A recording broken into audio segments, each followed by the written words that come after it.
ओम साई राम। आज मैंने बाबा के सच्चिद ग्रंथ का तीसरा अध्याय पढ़ा। उसमें जो जाना और सीखा वो मैं आपको बताती हूँ। बाबा कहते हैं कि जो प्राणी मुझे हृदय और प्राणों से चाहते हैं वो मेरी लीलाओं को सुनेंगे तो उन्हें आनंद की प्राप्ति होगी। बाबा कहते हैं जो मुझ में ध्यान लगाता है, मेरा नाम स्मरण करता है, मेरी लीलाओं को सुनता है, ऐसे में भक्तों को मुक्ति प्रदान करता हूँ।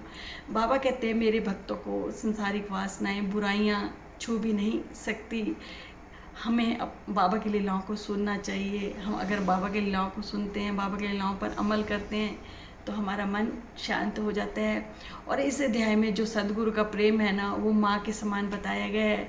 जिस प्रकार छोटा बच्चा बता नहीं सकता कि उसे कब भूख लगी है, पर माँ को पता होता है, बिना बताए ही पता होता है कि बच्चे को कब खिलाना है, कब दूध पिलाना है। ऐसे ही सदगुरु को पता होता है कि हमें अपने जीवन में क्या चाहिए। इसलिए हमें ना भगवान के आगे बार बार अपनी जो भी मांगे हैं नहीं बतानी चाहिए। भगवान सब जानते हैं। अगर कुछ मांगने पर हमें मिल भी नहीं रहा तो हमें ये समझना चाहिए कि वो हमारे लिए अच्छा नहीं होगा, इसलिए नहीं मिल रहा। जो अच्छा होगा भगवान वक्त आने पर वो सब हमें दे देंगे।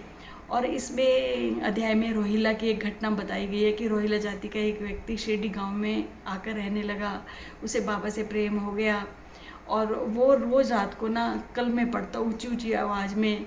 शिरडी गांव के लोग खेतों में काम करके जब थक हार कर आते तो उसकी ऊंची आवाज़ की कलमे उन्हें सोने ही नहीं देती।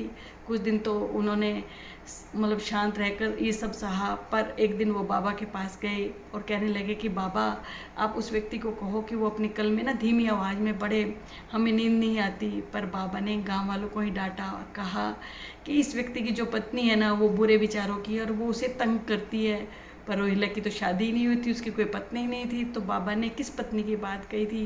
बाबा ने जो पत्नी की बात कही थी वो कुविचारों की तरफ कही थी। जो रोहिला के कुविचार थे वो उसे तंग करते थे, इसलिए वो ऊंची आवाज़ में कलमे पढ़कर अपने कुविचारों को शांत करता था। बाबा ने ये भी कहा था कि जो उसकी पत्नी है वो रोहिला और मुझे भी तंग करती है। तो बाबा को कैसे तंग करती थी?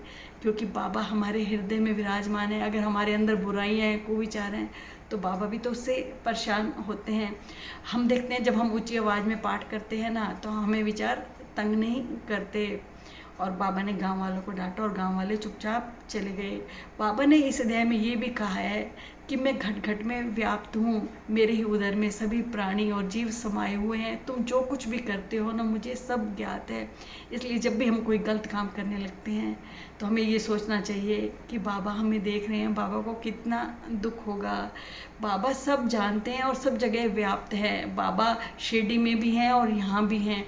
हम कई बार सोच लेते हैं कि बाबा शिरडी में, बाबा शिरडी में नहीं, बाबा सब जगह हैं। बाबा हर प्राणी के अंदर हैं।